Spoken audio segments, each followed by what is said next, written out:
The following is a presentation of Muddy River Sports.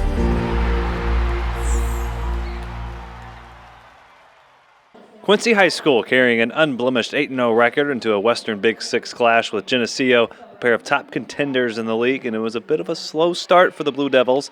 The Maple Leafs scored the first 5 points of the match before Madison Luce provides a bit of order restoration right here to get the Blue Devils on the board. A theme of this match, the resiliency from the Blue Devils. They've gotten the deficit down to 10-8 here. The Blue Devils execute their offense off the serve receive, and Elena Moore, who had a really good night, she hits it off the Maple Leafs block to get the Blue Devils within a point. They're still down a point here, and Madeline Hamby, absolutely perfect placement on this serve. Ace them up. We're tied at 12, and the Blue Devils will take the lead for good on the very next point. Man, when Madison Luce gets rolling, she is difficult to stop. No chance for the Maple Leafs on this swing, and the Blue Devils jump in front. Why don't we show you some more serving excellence from Hamby? Another ace just moments later. Blue Devils starting to take command. It's now 19-16 Blue Devils.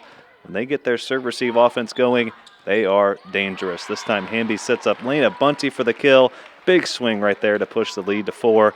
How about more of the efforts from Miss Moore? Blue Devils up 22-18. Excellent pickup by Kennedy Gieselman. Leah Knutson on the money to Moore. The Blue Devils are loving it, and they're 2 points away from taking the opening set.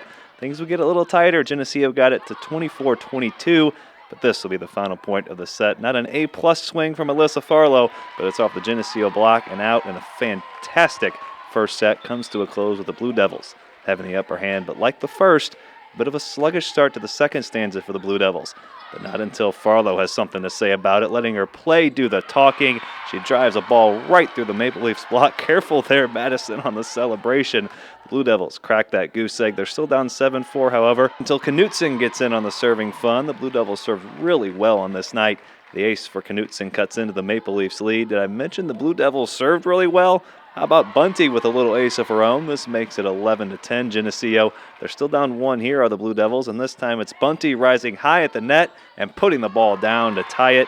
And then how about this? Kristen Damon, who had not played at all to this point in the match, she comes in to serve with the second set tied at 15, and she serves up an ace of her own to give the Blue Devils their first lead of the set and force a Maple Leafs timeout. That ace would set in motion a 5-0 serving run for Damon. First point out of the timeout, Damon sets Bunty, and you talk about executing an offense out of a timeout. That is poetry in motion. Bunty makes it 17-15. Let's jump to the final point of that serving run for Damon. A long point here. Good defense from the Blue Devils, and this time it's Damon setting Maddie Marquardt off the top of the Maple Leafs block for the kill. 20-15 Blue Devils. The gym was rocking on this night, and why wouldn't it be? Let's go to match point, 24-20, and what do you know? Off the serve receive, why not go to Luce? It's off the tape, but it lands harmlessly on the hardwood, and how about this showing from the Blue Devils? They knock off Geneseo in straight sets, 25-22, 25-20. They're 9-0 overall, 3-0 in the Western Big Six, and they've only dropped a total of 2 sets in their first 9 games. Here's Luce postgame. It was amazing. We didn't come off very strong in the beginning, but we've been working through that at practice to come back and use all of our strategies to come back. We really adjusted to what they gave us. One of those adjustments being their positioning on their blocks. Here's head coach Kate Brown speaking on that front. Our block on the pins has been a little bit of a struggle towards the last 6 games or so, and so we were really working hard on that over the last few practices and holding that block still and finding the right arm, the swinging arm, and so our pins did a great job. We commended them on that tonight. The Blue Devils will try to make it 10 straight W's when they battle Sterling in another Western Big Six matchup on Thursday. Muddy River Sports. Our home, our sports.